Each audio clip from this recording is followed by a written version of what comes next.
मेरे आका उंगली का इशारा करें तो डूबा हुआ सूरज वापस निकल आए।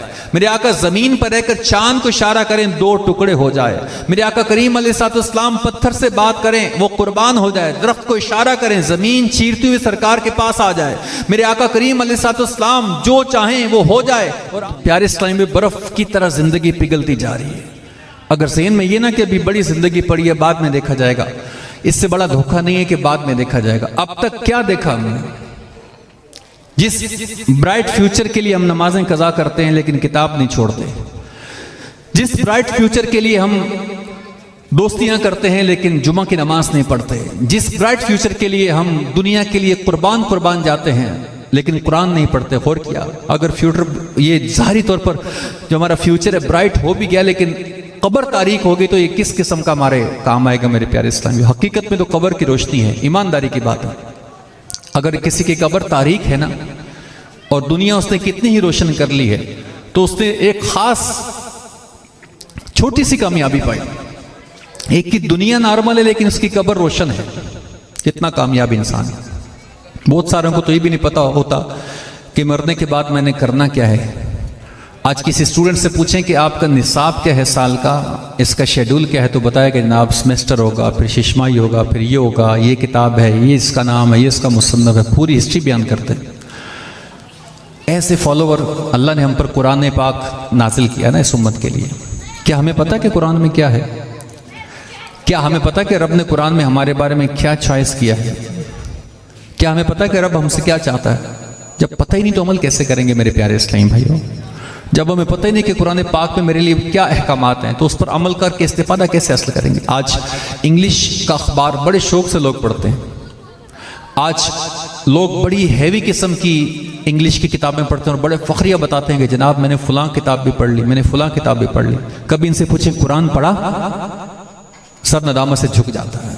रब की किताब पढ़ने का टाइम नहीं है लेकिन रिसाले पढ़ने का टाइम है, दीगर बुक्स पढ़ने का टाइम है। मैं ये मन नहीं करता आपको जो जायज़ किताबें पढ़ें लेकिन सबसे ज़्यादा कुरान पढ़ें। जिसकी ज़बान से कुरान जारी होगा उसका सीना नूरुन अला नूर कर दिया जाएगा। जिस घर में कुरान पढ़ा जाएगा नबी पाक फरमाते हैं वहाँ शैतान का दाखिला ममनू कर दिया जाएगा। कुरान पढ़ें, कुरान पढ़ें, कुरान पढ़ें, कुरान समझें। या अय्युहल्लज़ीना आमनू, रब ने कितनी बार फरमाया ए ईमान वालो, ए ईमान वालो, ए ईमान वालो। कौन है ईमान वाले? यहूदी ईमान वाले नहीं, नॉन मुस्लिम ईमान वाले नहीं, हम ही तो हैं ईमान वाले। ईमान वाले को पता ही नहीं कि अल्लाह ने मेरे बारे में फरमाया क्या है। अल्लाह ने क्या फरमाया?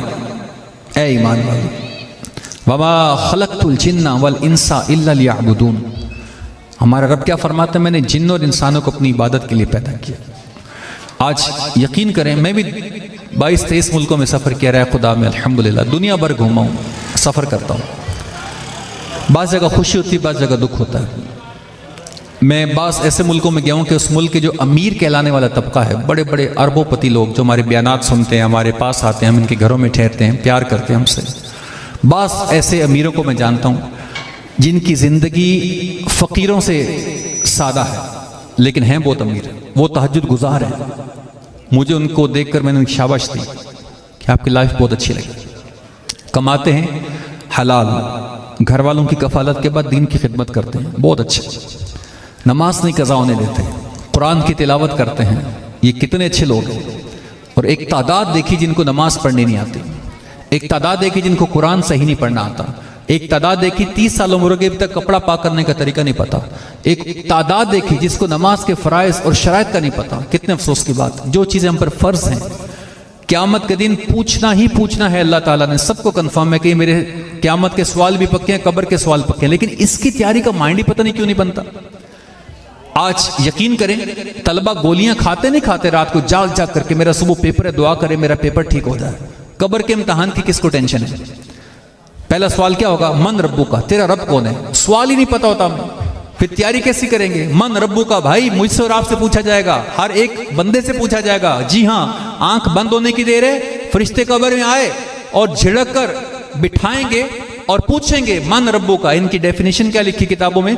इनकी सर से पांव तक बाल लटक रहे होंगे, आंखों नाक के नतनों और मुंह से कान से आग के शोले निकलते होंगे। इतनी खौफनाक शक्लें होंगी कि बंदा देखने की ताकत नहीं रखेगा। झिड़क कर पूछेंगे मन रब्बु का, तेरा रब कौन है, माँ दीनु का, तेरा दीन क्या है, माँ कुंता तकुलु फी हक़ हादा रजुल, इनके बारे में दुनिया में क्या कहता था।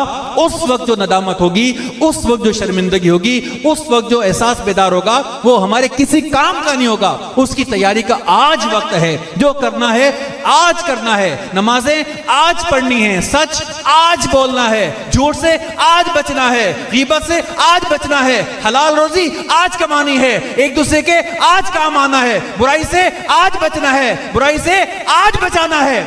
लेकिन सांस की माला टूटने के बाद हसरतें होंगी, किसी काम नहीं आएंगी। याद रखें, जब तक हम दुनिया में जिंदा हैं, हमारा अमल का दरवाजा, डोर ओपन है। जैसी सांस की माला टूटेगी, क्लोज हो जाएगा। अब तौबा का दरवाजा बंद, नेक अमाल का दरवाजा बंद। अब ओनली सवाल जवाब, और खाली कब्र में नहीं, फिर हश्र के दिन भी खड़ा किया जाएगा। उलमा फरमाते हैं कि जो कब्र के इम्तिहान में पास हो जाएगा, उसके लिए अगले इम्तिहान आसान हो जाएंगे। जो कब्र में फंस गया बेचारा, उसके लिए आगे कितनी टेंशन होगी मेरे प्यारे इस्लामी भाइयों, गौर करो।